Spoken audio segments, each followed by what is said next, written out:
तीसरे क्रम फर्स्ट नहीं पढ़ा हमने। ठीक है, फोटो जूम है ऑलरेडी, देखो तुम, देखो पूरा बोर्ड आ गया।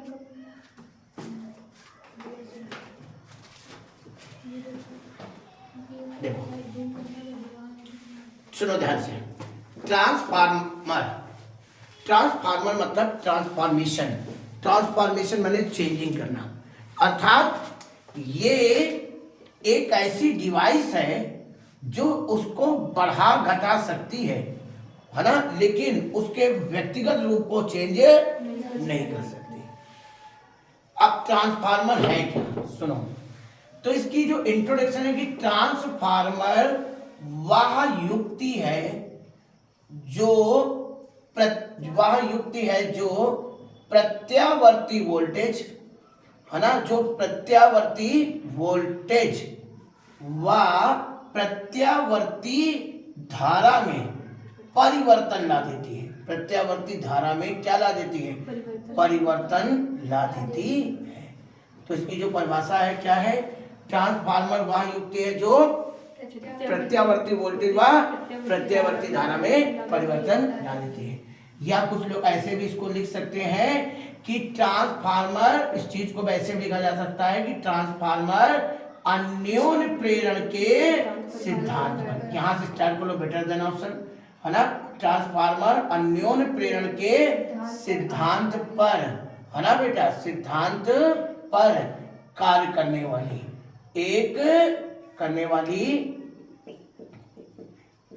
एक ऐसी युक्ति है ना, एक ऐसी युक्ति है जो प्रत्यावर्ती वोल्टेज व प्रत्यावर्ती धारा में परिवर्तन। अब जब कोई पढ़ेगा तो तुम्हें ये इसका सिद्धांत दिख गया कि अन्योन्य प्रेरण के सिद्धांत पर, नहीं तो एक लाइन बाद में बढ़ानी पड़ती कि अन्योन्य प्रेरण के सिद्धांत पर कार्य करती है। वह युक्ति है जो प्रत्यावर्ती वोल्टेज व प्रत्यावर्ती धारा में परिवर्तन ला देती है, या अन्योन्य प्रेरण के सिद्धांत पर कार्य करती है।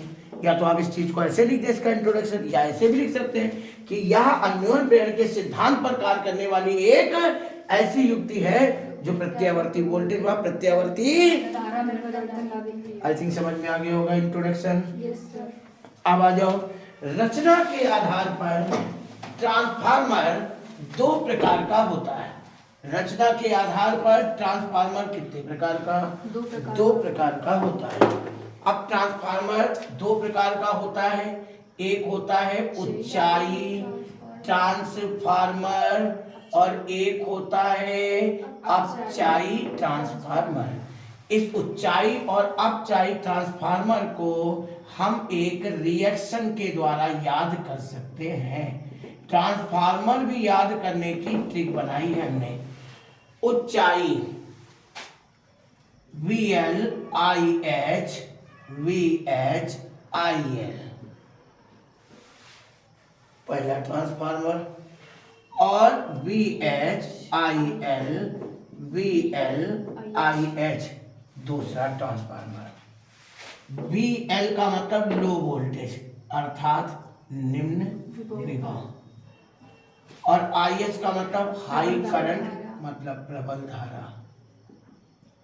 VH का मतलब उच्च विभव और IL का मतलब दुर्बल धारा। VH का मतलब उच्च विभव और दुर्बल धारा, और ये दुर्बल विभव,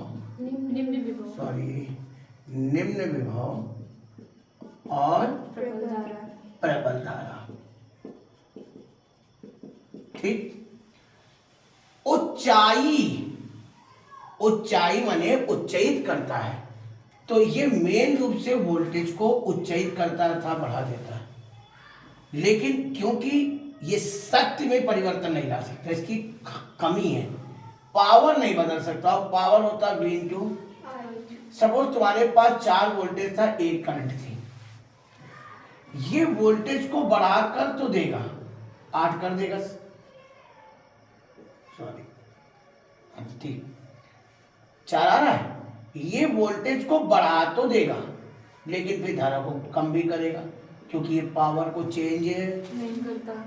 समझ गए मेरी बात को। इसकी खराबी क्या है बताओ बेटा, ये वोल्टेज को बढ़ाएगा जिस अनुपात में, धारा को उसी अनुपात में क्या कर देगा, घटा देगा, क्योंकि ये शक्ति में क्या नहीं कर पाता, परिवर्तन। अब देखो वोल्टेज कितना हुआ, दुगना हुआ और धारा आधी हो गई। तो जिस अनुपात में वोल्टेज बढ़ा, दुगने के अनुपात में बढ़ा, तो आधे के अनुपात में जितने गुना बढ़ेगा उतना ही गुना समझो क्या हुआ, घट गया। तो उतना ही जितने से गुना उतने से हाँ धारा में। तो ट्रांसफार्मर वोल्टेज को तो बढ़ाएगा लेकिन धारा को कम भी कर रहा है, और यदि वो वोल्टेज को घटा रहा है तो भी धारा को बढ़ा भी रहा है। अब सुनो, ऊंचाई कोई पूछे ऊंचाई, पहले ट्रांसफार्मर समझ में आएगा। वह ट्रांसफार्मर अन्योन्य प्रेरण के सिद्धांत पर कार्य करने वाली एक ऐसी युक्ति है जो प्रत्यावर्ती वोल्टेज व प्रत्यावर्ती धारा में परिवर्तन ला देती है। ठीक, अब बात करें ऊंचाई ट्रांसफार्मर। वह ट्रांसफार्मर जो निम्न विभव की प्रबल धारा को उच्च विभव की दुर्बल धारा में परिवर्तित कर दे उसे ऊंचाई ट्रांसफार्मर कहते हैं।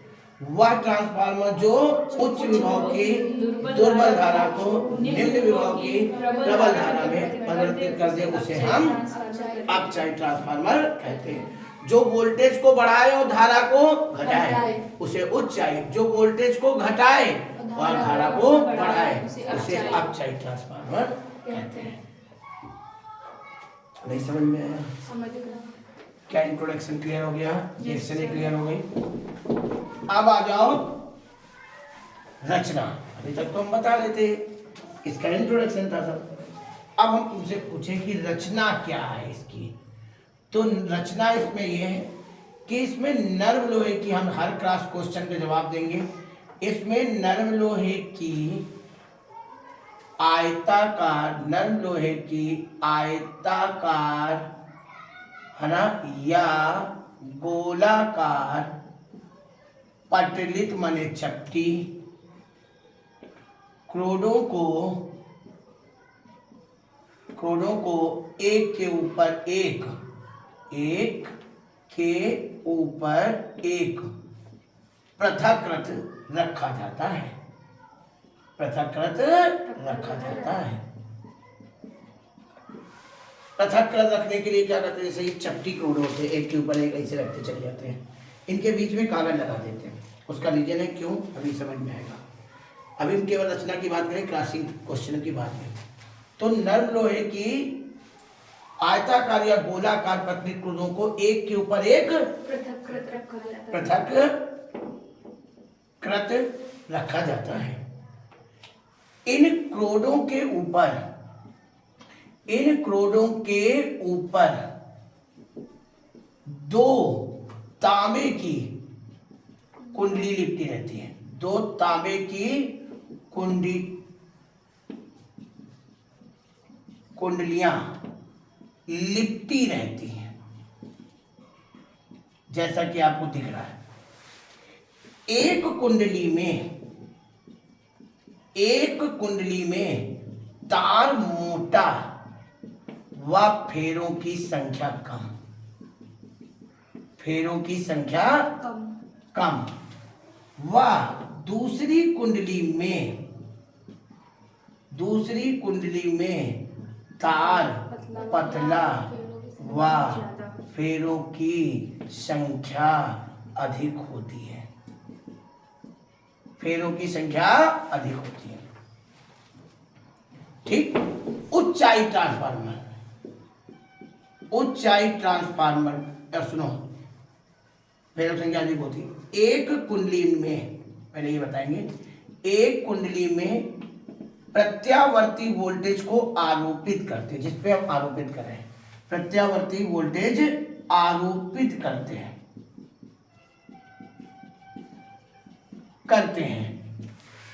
उसे प्राथमिक कुंडली, जैसे हमने इस पे लगाया तो ये हमारी कौन सी कुंडली हुई, प्राथमिक, उसे प्राथमिक कुंडली तथा जिससे परिवर्तित, ये बदलाव देगा ना, जिससे परिवर्तित परिवर्तित प्रत्यावर्ती वोल्टेज प्राप्त करते हैं उसे द्वितीयक कुंडली कहते हैं, उसे द्वितीयक कुंडली कहते हैं। जिस पे आरोपित करते हैं उसे प्राथमिक, और जिससे हम प्राप्त करते हैं उसे हम। अब सुनो, अब बाकी हमने इतनी बात तुम्हें समझाने के लिए लिख दी है ना। अब देखो हमने क्या बताया, इसमें नर्म लोहे की आयताकार या गोलाकार पटलित, आयताकार भी हो सकती है गोलाकार भी, पटलित बने चपटी क्रोडों के एक के ऊपर एक पृथक रखा जाता है। इन क्रोडों पर दो तांबे की कुंडलियां लिपटी रहती है। एक कुंडली में तार मोटा व फेरों की संख्या कम होती है और दूसरी कुंडली में तार पतला व फेरों की संख्या अधिक होती है। एक कुंडली में प्रत्यावर्ती वोल्टेज को क्या करते हैं, आरोपित करते हैं, उसे प्राथमिक कुंडली कहते हैं, और दूसरे कुंडली में जिस तरह जिससे परिवर्तित वोल्टेज प्राप्त करते हैं उसे हम द्वितीयक कुंडली। अब इसमें देखो, ऊंचाई ट्रांसफार्मर में प्राथमिक कुंडली में तार मोटा व फेरों की संख्या कम होती है और द्वितीयक में तार पतला व फेरों की संख्या ज्यादा होती है। जबकि अपचाई ट्रांसफार्मर में प्राथमिक कुंडली में तार पतला व फेरों की संख्या अधिक और द्वितीय कुंडली में तार मोटा व फेरों की संख्या कम। ये भी बात यहाँ पर लिखनी होगी। ऊंचाई में क्या होता है, आप ऊंचाई में। तो रचना इंट्रोडक्शन समझ में आया? इंट्रोडक्शन तो समझ में ही गया था। रचना में क्या बताया, इसमें नर्म लोहे की गोलाकार या आयताकार पटलित क्रोडों को एक के ऊपर एक पृथक रखा जाता है। इसमें से इन क्रोडों में तांबे की दो कुंडलियां लिपटी रहती है। एक कुंडली में तार मोटा व फेरों की संख्या कम और एक दूसरी कुंडली में तार पतला व फेरों की संख्या ज्यादा है। जिस कुंडली में प्रत्यावर्ती वोल्टेज को आरोपित करते हैं उसे प्राथमिक कुंडली तथा जिससे हमें परिवर्तित प्रत्यावर्ती वोल्टेज की प्राप्ति होती है उसे द्वितीयक कुंडली कहते हैं। ऊंचाई ट्रांसफार्मर में प्राथमिक कुंडली में तार मोटा व फेरों की संख्या कम और द्वितीय कुंडली में तार पतला व फेरों की संख्या अधिक होती है। अब ऊंचाई ट्रांसफार्मर में प्राथमिक में तार पतला फेरों की संख्या अधिक व द्वितीयक में तार मोटा व फेरों की संख्या कम होती है। ठीक है, तो लिखने वाली बात हुई, रटने वाली बात हुई। अब क्रॉस क्वेश्चन कई सारे। नर्म लोहे की क्रोड क्यों ली, लोहा ले लेते। दूसरा, दो कुंडलियां क्यों ली। तीसरा, इसमें तार में मोटा में फेरों की संख्या कम क्यों रखी और तार पतला हुआ फेरों की संख्या ज्यादा क्यों रखी, है ना। सारे प्रश्न का एक एक करके जवाब, कुछ प्रश्नों का पहले यहाँ पर समझो, फिर आगे धीरे धीरे जब टॉपिक में आगे बढ़ेंगे तब सारे प्रश्नों का जवाब। तो पहला काम है, इसमें तार मोटा हुआ फेरों की संख्या कम क्यों रखी है। जैसा कि हमने पढ़ा कि दो नियम, R बराबर रो L बाई ए और दूसरा I बराबर V अपॉन R। दूसरा नियम E बराबर N डेल्टा I अपॉन। अब सुनो, जब प्राथमिक कुंडली में तार मोटा होगा तो प्रतिरोध कम होगा, प्रतिरोध कम होगा तो धारा ज्यादा होगी। अब ऊंचाई के यदि तुम्हें रिएक्शन याद हो तो इसमें क्या होता है बेटा, लो वोल्टेज होता है लेकिन हाई करंट होता है, सही है। और इसमें हाई, अब सुनो, तो इसमें करंट हाई रहे इसलिए इसमें धारा का बढ़ाने के लिए रेजिस्टेंस का कम होना जरूरी है। तो इसमें तार जब मोटा लोगे, क्षेत्रफल ज्यादा लोगे तो प्रतिरोध अपने आप कम होगा, प्रतिरोध अपने आप कम होगा तो धारा अपने आप ज्यादा होगी। जबकि प्रेरित विद्युत वाहक बल का मान या विभवांतर फेरों की संख्या पर निर्भर करता है। तो जब द्वितीय कुंडली में फेरे ज्यादा होंगे तो फेरे से विद्युत वाहक बल भी ज्यादा होगा, विभवांतर भी क्या होगा, ज्यादा होगा। तो देखिए, हमने तार पतला कर दिया, तार पतला किया तो तार पतला तो प्रतिरोध ज्यादा, प्रतिरोध ज्यादा तो धारा कम। तो देखिए धारा कम हो गई कि नहीं हो गई।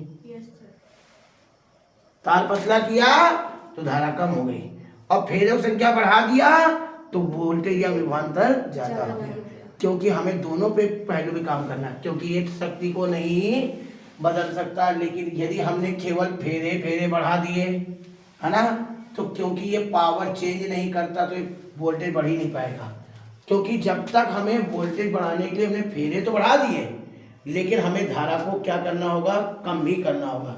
तो धारा को देखिए, विभवांतर को बढ़ाने के लिए फेरे तो बढ़ा दिए, लेकिन नियमतः धारा कम भी होनी चाहिए, और धारा कम तब होगी जब तार पतला होगा, क्षेत्रफल कम होगा, क्षेत्रफल कम होगा प्रतिरोध ज्यादा होगा, प्रतिरोध ज्यादा होगा तो धारा कम होगी। इसीलिए हमारी धारा कम हो सके, इसीलिए तार कैसा लिया गया, पतला।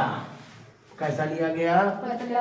और हमारा वोल्टेज क्या हो जाए, ज्यादा हो सके, तो इसलिए फेरों की संख्या ज्यादा। क्या रूल्स दोनों समझाए हमने? Yes sir. कोई दिक्कत है पहले बताइए। No sir. ट्रांसफार्मर में ऐसा क्यों किया गया, आई थिंक क्लियर हो गया होगा। Yes, ऊंचाई ट्रांसफार्मर का काम है वोल्टेज को बढ़ाना, और तभी कर सकता है जब हम फेरों की संख्या को क्या कर देंगे, बढ़ा देंगे, लेकिन धारा को भी क्या करना होगा, कम। और धारा को कम करने के लिए हमें क्या करना होगा, ऐसे समझ सकते हो, रो एल बाई ए, ये सब ना बदला जाए तो आई डायरेक्टली प्रोपोर्शनल टू क्या, तार का क्षेत्रफल कम तो धारा भी कम, तो इसलिए तार पतला लिया गया। और अब चाहिए ट्रांसफार्मर में क्या होता है बेटा, इसमें आपको वोल्टेज को क्या करना होगा, लो करना होगा, और धारा को क्या करना होगा, बढ़ाना होगा।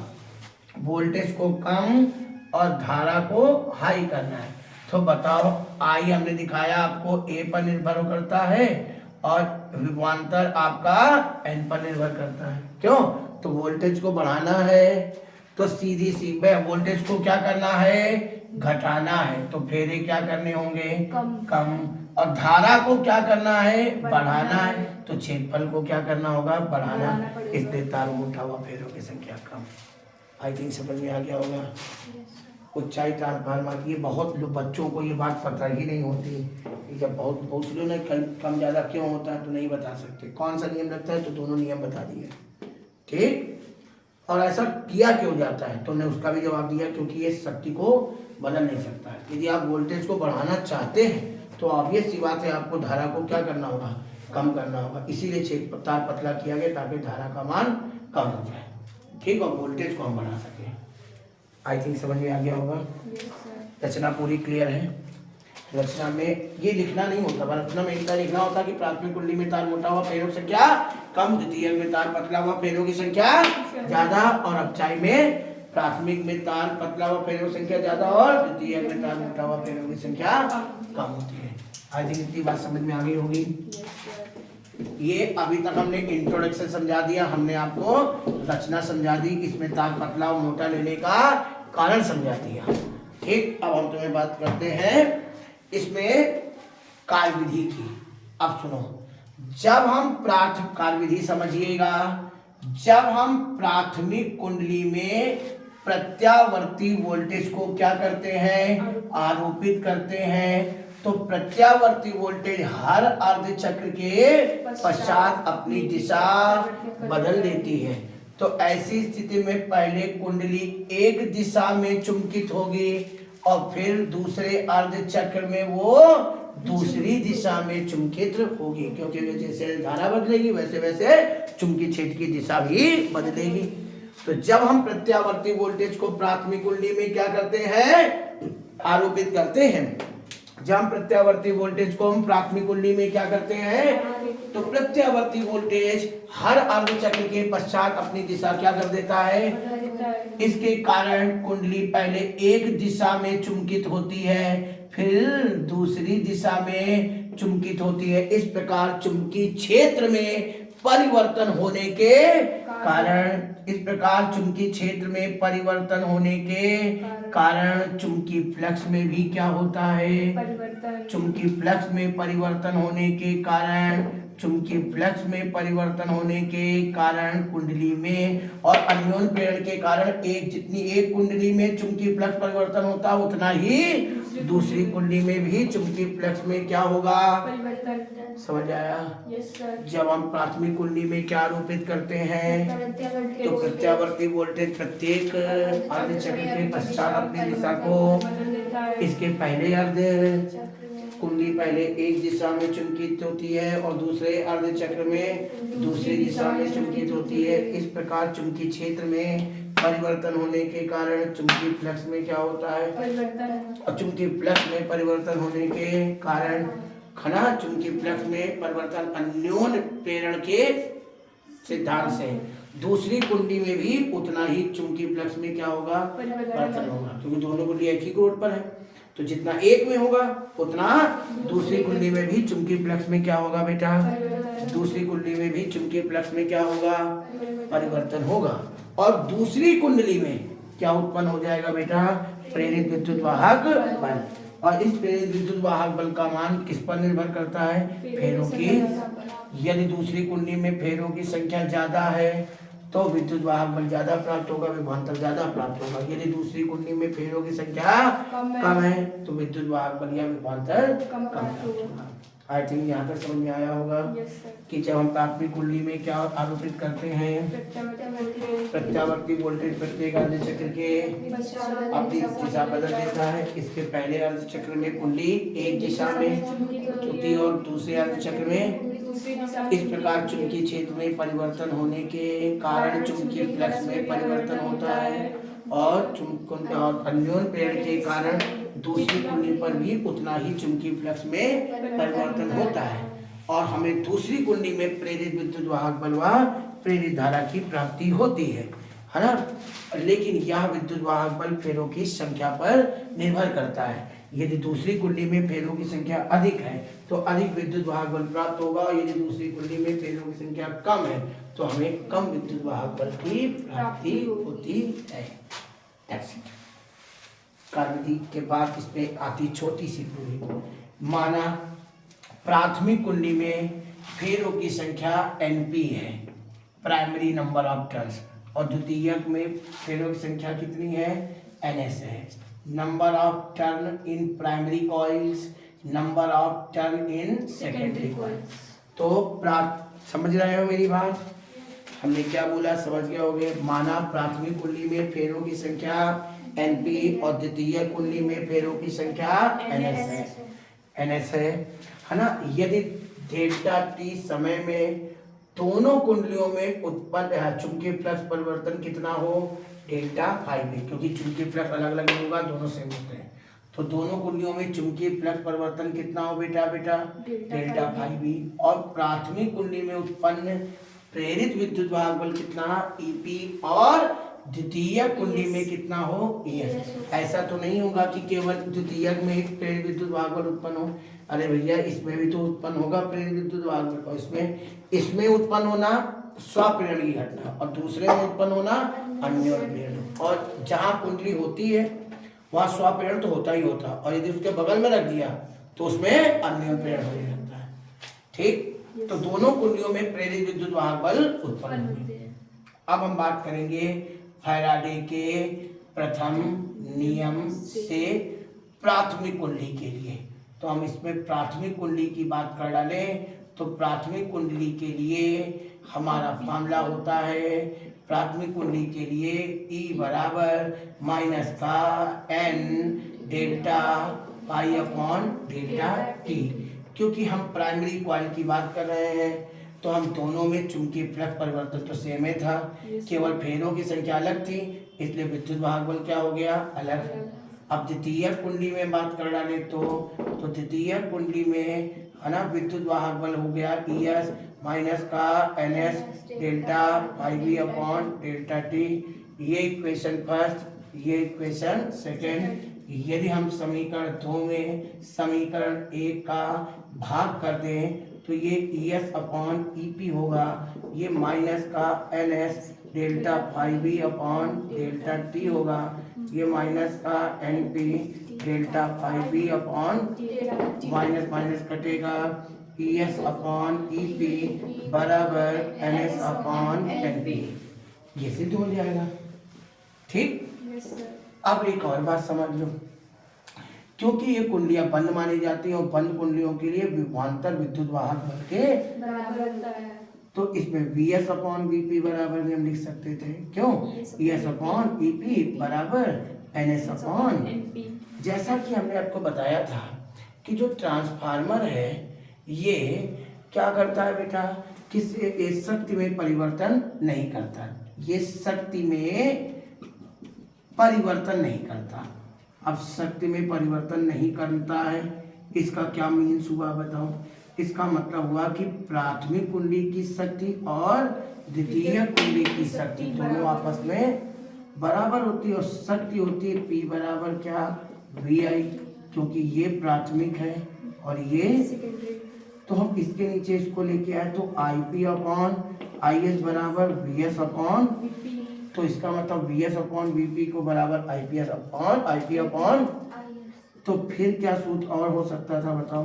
We S upon V P बराबर E S upon E P बराबर N S upon N P बराबर I P upon I S. अब क्योंकि ये सब बराबर आते चले जा रहे हैं, है ना बेटा, तो इसके बराबर में एक रेशियो अनुपात मान लिया गया, है ना, अनुपाती नियतांक, है ना, क्योंकि ये अनुपात बराबर आ रहे हैं तो इसमें अनुपाती नियतांक बन गया। इस अनुपाती नियतांक को परिणमन अनुपात कहते हैं। इसको अनुपाती नियतांक बोलते नहीं है, ही अनुपात से आया, लेकिन इसको हम क्या बोलते हैं बेटा? परिणमन अनुपात कहते हैं। इसी को हम परिणमन अनुपात कहते हैं। ठीक, अब याद एक और बात रखनी होगी, तुम ध्यान से देखो, परिणमन अनुपात चूंकि N S upon N P बराबर क्या है, आर, तो क्योंकि द्वितीयक में फेरे प्राथमिक से ज्यादा है, द्वितीयक में प्राथमिक से ज्यादा है, तो अब निश्चित रूप से आर का मान एक से बड़ा ही प्राप्त होगा। फिर तो यस सर, ये ज्यादा है ये कम है, तो मान एक से क्या आएगा, ज्यादा आएगा। कौन से ट्रांसफार्मर में? द्वितीयक में, ऊंचाई में, हाँ ऊंचाई में, है ना, तो ऊंचाई में ये खासियत होती है और अब एक से बड़ा मान आता है आर का। लेकिन यदि हम किसकी बात करें बेटा, अपचाई की, तो अपचाई में क्या होता है बेटा बताओ? एन एस एन पी से क्या होता है, कम होता है ना बेटा। तो फिर आर, जब एन एस कम है एन पी कम है, तो जो आर का मान आएगा तब हम छोटी संख्या बड़ी का भाग दे देंगे तो फिर एक से कम ही आएगा। यस सर, ये भी बड़ा इंपॉर्टेंट क्वेश्चन है। क्या प्रूविंग समझ में आ गई? Yes sir. दोनों कुंडलियों में चुंबकीय फ्लक्स परिवर्तन के समान रखा था, क्योंकि ये किस घटना पर आधारित है, अन्योन, और अन्योन प्रेरण में चुंबकीय फ्लक्स समान रहता है, परिवर्तन, है ना, लेकिन फेरों की संख्या अलग अलग है तो विद्युत वाहक बल अलग अलग हो जाएगा।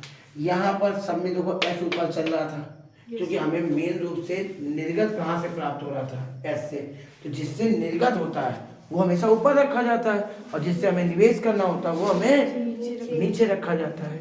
तो उसमें से चले, लेकिन धारा में मामला उल्टा हो गया क्योंकि शक्ति बदल नहीं रहा था, तो धारा में आईपी ऊपर हुआ और आईएस नीचे हो गया, क्योंकि इस शक्ति को परिवर्तित नहीं करता। इसके बाद की बात करते हैं, इसके बाद में हम आते हैं ट्रांसफार्मर की दक्षता में। ट्रांसफार्मर की दक्षता में, दक्षता माने क्षमता, ट्रांसफार्मर की दक्षता, तो दक्षता में ये है कि निर्गत शक्ति जो ट्रांसफार्मर से निर्गत हुई और निवेशी शक्ति के अनुपात को, है ना, अनुपात को हम दक्षता कहते हैं, है ना। निर्गत हमेशा कहाँ से होता है, सेकेंडरी से, निवेश कहाँ से होता है, हमेशा प्राइमरी से, और दक्षताएं हमेशा प्रतिशत में लिखी जाती है। ये भी ध्यान रखना, आपके अंदर पी एस बराबर क्या होगा, वी एस आई एस, और V P I P into में कितना 100। याद रखना हम क्या बोल गए, क्या समझा गए, समझ में आया। ट्रांसफार्मर से क्या बेटा, निर्गत शक्ति तथा निवेशी शक्ति के अनुपात को ट्रांसफार्मर की दक्षता कहते हैं, इसे ईटा से प्रदर्शित करते हैं। एग्री हो? Yes sir. अब देखो नियम तो यही कहता है, परिभाषा ये कहती है, परिभाषा ये कहती है हमने जितनी निवेश किया उतनी ही निर्गत। तो फिर आदर्श ट्रांसफार्मर यदि है ना, तो आदर्श ट्रांसफार्मर है ना, तो फिर उसकी दक्षता कितनी होनी चाहिए, तो जितनी निवेश उतनी निर्गत। आदर्श ट्रांसफार्मर की दक्षता कितने % होनी चाहिए, 100, क्योंकि बराबर होगी तो 100% आएगा। लेकिन वास्तविकता में ऐसा नहीं होता है ना। वास्तविकता में ऐसा नहीं है, क्योंकि भगवान राम भी आदर्शवादी नहीं थे, नहीं तो सीता जी क्यों निकालते। सर इसमें धारा जितनी निर्गत होती है उतनी ही क्यों निवेश होती है? क्या शक्ति ना, शक्ति। तो ट्रांसफार्मर में ऐसी कोई डिवाइस नहीं है जो हम उसको बढ़ा सकें। ट्रांसफार्मर ने कहा ना कि ट्रांसफॉर्मेशन वर्ड से, ट्रांसफॉर्मेशन का मतलब होता है कि आप चेंज कर लो, है ना, लेकिन कुछ आप बढ़ा घटा नहीं सकते। स्टेटमेंट आपका चेंज नहीं होना चाहिए। बोलने का तरीका, क्या आप जाओगे, है ना, समझ लो मेरी बात। वो सारी चीजें तुम जब ट्रांसफॉर्मेशन इंग्लिश का समझते हो तो उसका मतलब क्या होता है कि आप प्रश्न पूछने का ढंग बदल सकते हो, उसका अर्थ नहीं बदल सकते। यही तो बताया जाता है ट्रांसफॉर्मेशन में। यहाँ तो यही तो बोल रहा है कि हम कुछ बदल सकते हैं, उसको लिखने का ढंग बदल सकते हैं, लेकिन उसका जो मूल है वो चेंज है। तो हम वोल्टेज बढ़ाएंगे तो हम और अब कुछ नहीं कर सकते, तो भी हमें धारा को घटाना भी पड़ेगा। यही तो, तभी तो इसका नाम ट्रांसफार्मर पड़ा। तो क्योंकि वास्तविकता में ऐसा नहीं है, ठीक, क्योंकि ऐसा कोई हो ही नहीं कि जितना हम निवेश करें उतना ही हमें निर्गत शक्ति दे दे। जो उसमें कुछ की कमियां होती हैं। आधुनिक ट्रांसफार्मर में की दक्षता 90% होती है। अब ऐसा क्यों होता है बेटा? क्योंकि ट्रांसफार्मर में कुछ हानियां हो जाती हैं। ट्रांसफार्मर में कुछ हानियां होती हैं। जैसे कैसी हानियां? जिसके कारण हमें निर्गत निवेशी बराबर नहीं मिल पाती। तो हानि, पहली हानि तांबे की हानि। अब तांबे की हानि से क्या मतलब? तांबे की हानि ये है कि कुंडियां किसकी बनी होती है? तांबे की। जब उसमें वोल्टेज या धारा का प्रवाह होगा तो ऊर्जा का कुछ भाग ऊष्मा के रूप में क्या होगा? क्षय तो होगा।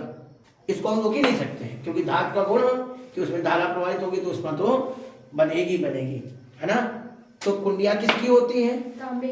तांबे में ऊर्जा का कुछ भाग ऊष्मा के रूप में क्षय हो जाता है। हाँ, इसको हम कम करने के लिए, क्योंकि ना हो सके, हम 90% बनाए हैं, मतलब कहीं ना कहीं हमने कम किया है।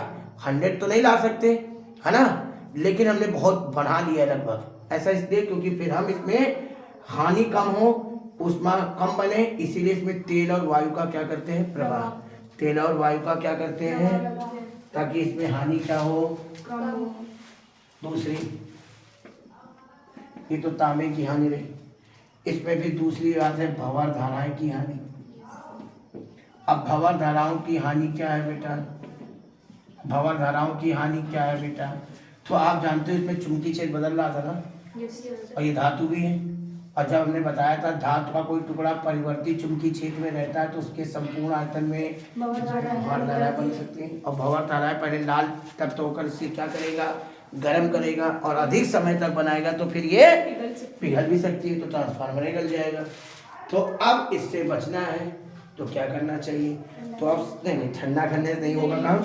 इसको करने के लिए क्रोडों को पटलित कर देना चाहिए, चपटा, क्योंकि भंवर धारा टुकड़े के आयतन में बनती है, और जब आयतन नहीं होगा तो काहे की भंवर धारा है ना। इसीलिए इसमें नर्म लोहे की क्रोडों को कैसे रखा जाता है? पटलित रखा जाता है। ठीक, नंबर, ये दूसरी हानि, मतलब हानि बताया, उससे बचत भी बताई। तीसरी है शैथिल्य हानि। शैथिल्य हानि क्या होती है?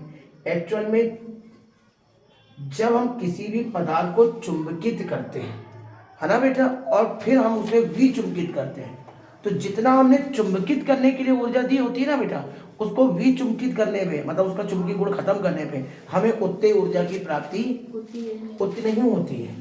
हाँ, हमको तुमको 100 रुपये दे दे तो हमको 100 रुपये तुम दोगे नहीं, दे वापस, है ना, क्योंकि देना तो आसान है, उसे लेना कठिन है।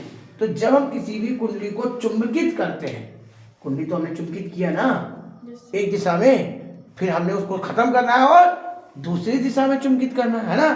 तो जब हम चुंबकित करते हैं, तो जब उसको विचुंबकित करते हैं उस दिशा में, तो हमें उतनी ऊर्जा की प्राप्ति नहीं होती। चुंबकित करने के बाद जब हम विचुंबकित करते हैं तो हमें उतनी ऊर्जा की प्राप्ति, सुनो, ऊर्जा की प्राप्ति नहीं होती। तो ऊर्जा में होने वाली इसी हानि को हम क्या कहते हैं? अब इससे बचना है, शैथिल्य हानि ना हो, तो ये नर्म लोहे की क्लोड ली जाती है, क्योंकि नर्म लोहे में क्लोडों में क्या नहीं होती, सैचुरेट हानि। तो ये मेन हानि है जिसके कारण ट्रांसफार्मर निर्गत शक्ति निवेशित शक्ति के बराबर नहीं हो पाती।